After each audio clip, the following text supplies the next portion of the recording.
What's up, YouTube? Like and subscribe to keep the dream alive. So I finally got the transmission out, my 2005 Mustang GT, and we're going to start tearing into the 5R55S, see what we find. To get it out from underneath the car, my 6-ton jack stands came in, and I lifted it almost as high as it would go, and it still wasn't quite tall enough. So I had two of these wooden dollies here, and I just kind of wiggled it and positioned it to where it slide off the transmission jack onto the dolly, and then I shifted it on to just one to where I could roll it around however I wanted. You had your torque converter here. So this is a torque converter. This is the side that's facing towards the transmission. This is the side that faces the flex plate. This is where we made our mark on the torque converter and the flex plate, so we make sure we line it up the way it came off. 8 10mm bolts that hold the transmission pump in. As you can see, I had already taken them out, and you need a transmission pump puller to pull this pump off. Now, I didn't have one. None of the shops in town have one to rent or buy even, so I'd have to wait and order one online. Well, I got to thinking about how they work and figured I could probably make one, because I had your traditional puller here, but there's not a lip on the transmission pump that you can kind of hook onto and pull, and even if there was, I wouldn't want to gouge it with the traditional puller. So what I did was I took a piece of wood and split it, and then I drilled 2 holes that I could put bolts and washers through, and then a nut here on the bottom, and then I used a little piece of rubber in between to kind of like give it that extra grip. Tightened it, compressed it to where it had a good grip.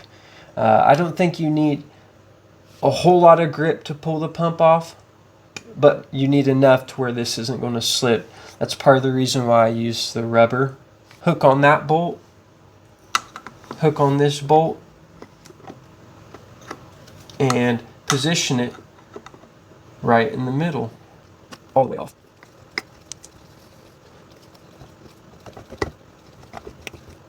There we go. So yeah, just kind of homemade transmission pump puller. And I'm really glad this worked, because I really didn't want to wait. Now, my first idea and mock-up was this. So I just took 2 pieces of old strap and ran bolts through and a nut on the back. So I figured, so when I put the holes through this old strap, I put it just close enough to where these 2 pieces wouldn't touch. So I figured when I tighten them together, the tension of the strap would grab onto it. But it just wasn't enough. It slipped right away, and that's when I thought of the idea of the wood here. And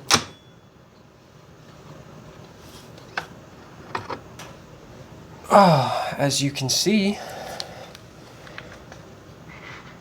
it worked out pretty good. So here's a better look at the homemade transmission pump puller. As you can see, these are the grooves I was talking about. So I took this at an angle cut there, at an angle cut there, and then took my chisel to go ahead and knock that little piece out. Put a washer underneath this bolt head, ran it through, and then another washer and a bolt on bottom. Now I also had these pieces of rubber. They're from a rubber mat I got at work. I just kind of sat in there like that to give it some extra grip. The wood was cracking. Now this is some, I'm not sure what kind of wood this is. It's definitely softer wood. So a more dense wood probably wouldn't even crack. But really, this worked out great. Keep in mind on your pump, you have a notch here and a notch at the bottom.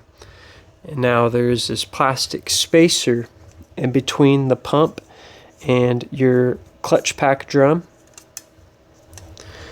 and there's these tabs that engage those notches on the pump. Now, if you grab your input shaft and give it a little pull, it'll slide out. Then you want to check your splines for damage. That one looks okay. And this one looks okay.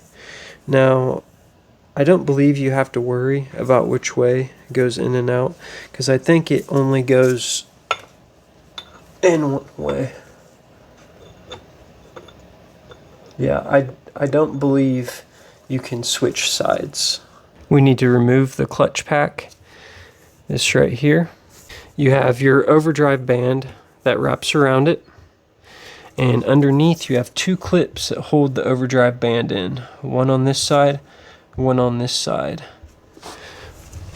So to adjust the overdrive band, you have this set screw.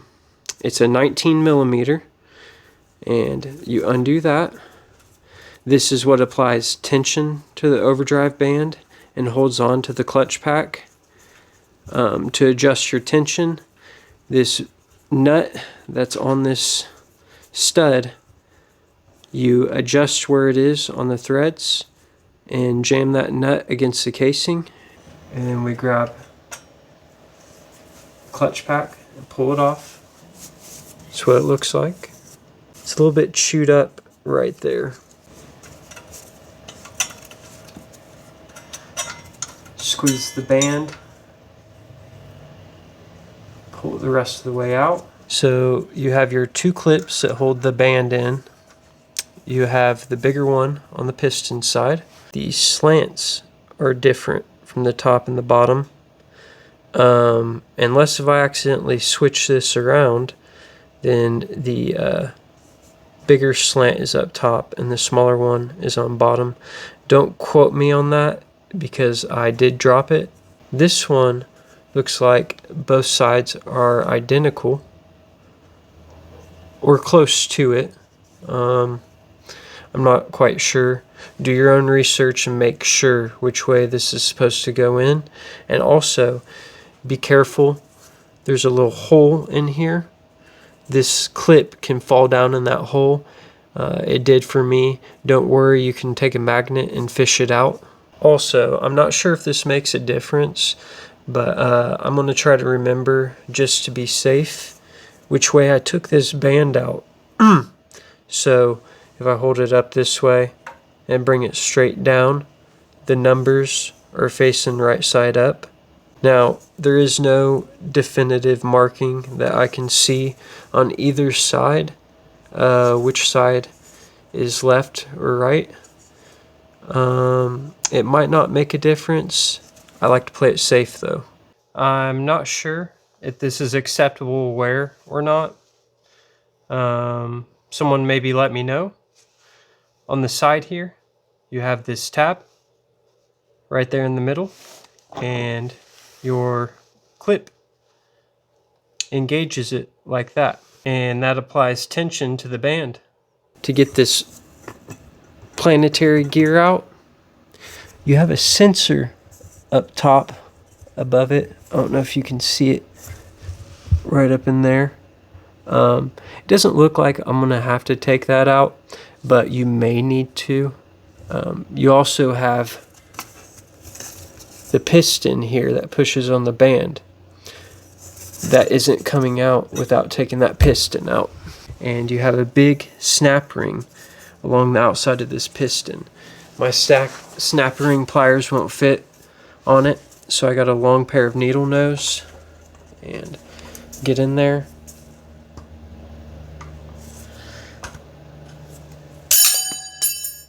Ayo. Reach inside and push.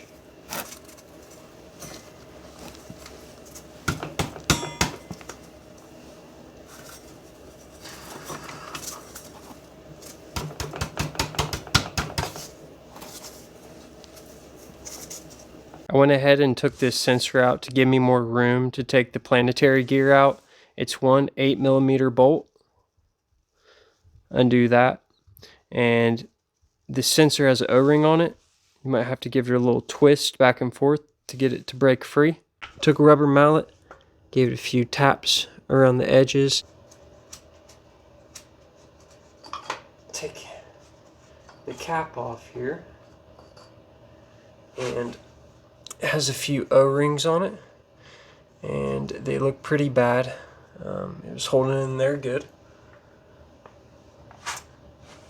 I had to get a stick so I can push the plunger from the inside.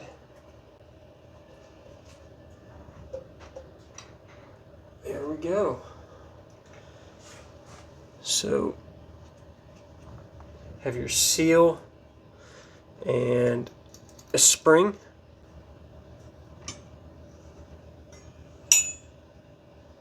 Okay, so when you pull this off, you have this little gear washer.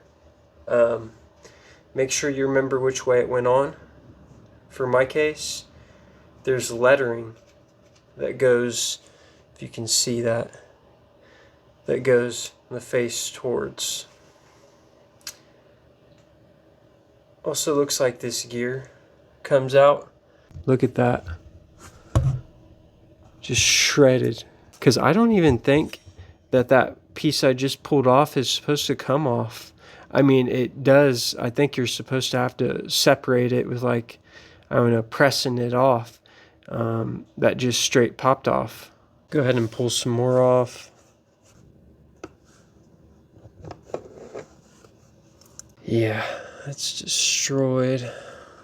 I didn't see anything else inside the transmission, so we're going to take what we have and do a little inspection. Here's the very first drum we pulled off. Look around the edges. I don't see any damage along the face. Inside here, I have some marring on this. I don't know if it's copper or bronze. See that right there? But the face, the outside looks okay. The backside looks okay. This sleeve just pulls out of the middle of here. I didn't need anything to pull it out. I just hooked my finger underneath and wiggled it back and forth till it slid out. That brown down in there are your clutches for your overdrive. Right around the rim there, you have a big snap ring. If you take a flathead, you can dig up. There's a little tab there to the left.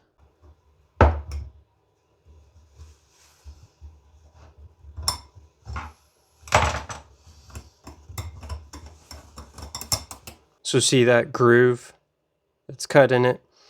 You might have to move it around to where one of these indentations are to get your flathead under it, and use your thumb to hold this side. If not, it'll want to spin around. So here's your clutches. Looks like just two of them. This side looks a little bit worn. I'm not sure if that's normal wear. This car has about 140,000 miles on it. Someone in the comments let me know whether this is acceptable wear or these need to be replaced. This side doesn't look too bad. Now, getting this snap ring back in is a pain. You're going to want to squeeze it.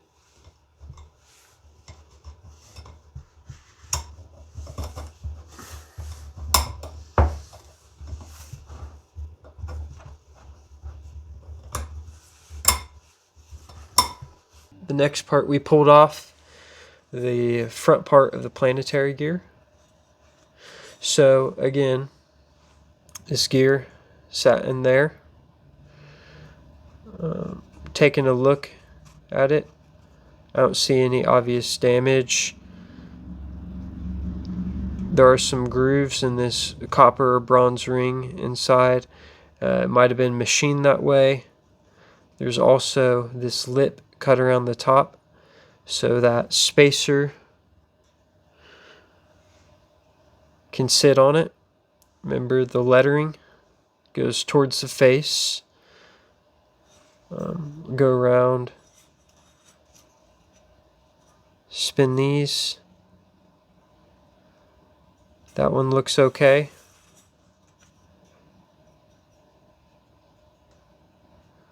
That one looks okay.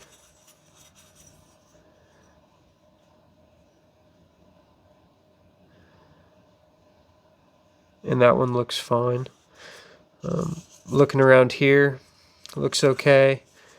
The outer edge there, here and here. Got a little bit of wear on the outside.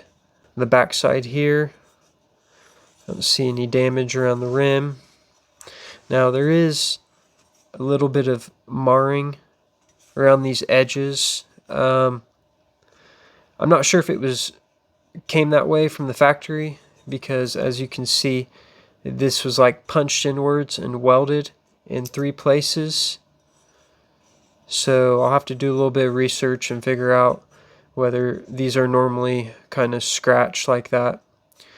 You have this ring here. Looks like it sits on the front part of the Overdrive Sprag to keep it from rolling around and marring up the back side of this Planetary gear. And if you see the way that is, how there's a bent lip on the inside and around the outer edge. So the flat side goes face down. Look at the surface. I don't see anything too bad. Feels smooth. Then there's also, there's a little piece in there that comes out. Get my pick.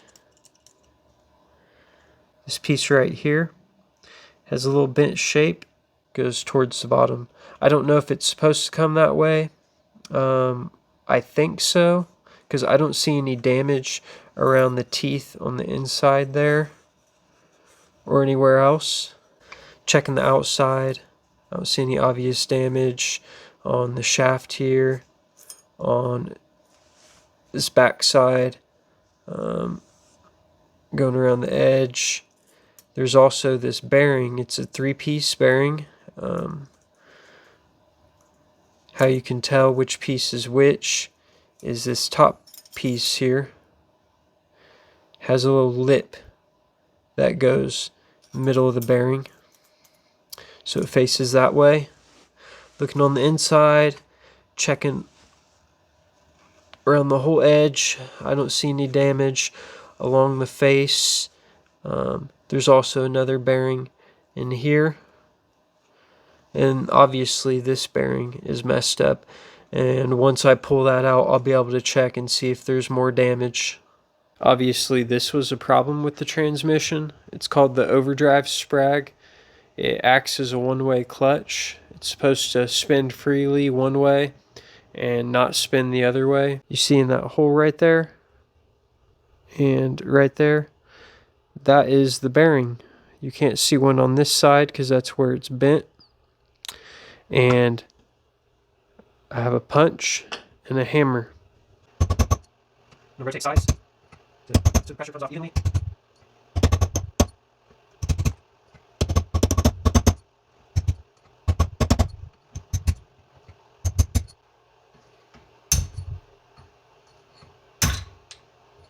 There we go.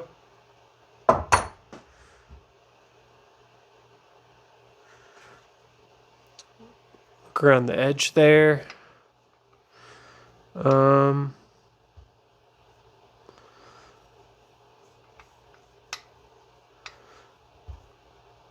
Yeah, I don't see any obvious damage. Just look at that. Just completely fell apart. This bearing is silver and flat on this side, and on the other side it's recessed and gray. The gray side goes face down inside of here. I'm going to go ahead and end the video here. I have to decide what to do, whether I want to do a full rebuild, just repair the Sprag, or go ahead and manual swap it. Look, I know my first few videos weren't all that great, but I'm working on it. I think I'm getting better at filming and editing. Anyways, stay tuned. Until next time, remember, do it right the first time and keep living the dream. Peace.